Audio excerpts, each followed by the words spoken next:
Hi అండి, అందరూ ఎలా ఉన్నారు? నేను చాలా బాగున్నాను. మీరు కూడా బాగున్నారని బాగుండాలని మనస్ఫూర్తిగా కోరుకుంటున్నాను. ప్రేమించి పెళ్లి చేసుకున్నారు, ఆనందంగానే బ్రతుకుతున్నారు, పిల్లలు పుట్టారు. భర్తకి ఆఫీస్లో ప్రమోషన్ వచ్చింది, భార్యకి ఇంట్లో పని సరిపోతుంది. భర్తకి ఫ్రెండ్స్తో టైం స్పెండ్ చేయడం అంటే చాలా ఇష్టం, ఆమెకి అతనితో ఉంటే ఇష్టం. ఈ విషయంలోనే తరచు ఇద్దరికి గొడవలు జరిగేవి. ఆమె అతను ఎక్కడికి వెళ్తానో వద్దనేది. అతను చదువుకునేటప్పుడు నా లేడీ ఫ్రెండ్స్తో కూడా మాట్లాడొద్దు అని కండిషన్స్ పెట్టేది. అలా అన్నింటికీ గొడవ పడుతున్న ఆమెను చూసి ఇంట్లో వాళ్ళు, బయట వాళ్ళు ఆమెకు భర్తపై అనుమానం అని, అతను సరదాగా తిరిగితే ఓర్వదేలేదని రకరకాలుగా మాట్లాడుకునేవారు. మీరు కూడా ఎలాగే అనుకుంటున్నారు కదా. కానీ అతను ఏమనేవాడో తెలుసా? నన్ను ఎక్కడికి వెళ్ళొద్దు అంటుందంటే ఫ్రెండ్స్కి ఇచ్చే టైం ఏదో నాతో గడపచ్చు కదా అన్న ఆశ.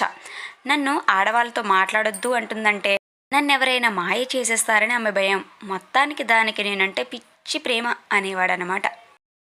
చూశారు కదా, ఇది అసలైన ప్రేమ. ఆమెకి అతనంటే అంత ప్రేమ. ఆ ప్రేమని అర్థం చేసుకునే అతనికి అంతకు అంత ప్రేమ.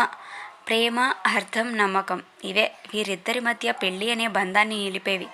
ఇది లేకనే కదా ఎన్నో కాపురాలు కూలిపోతున్నాయి.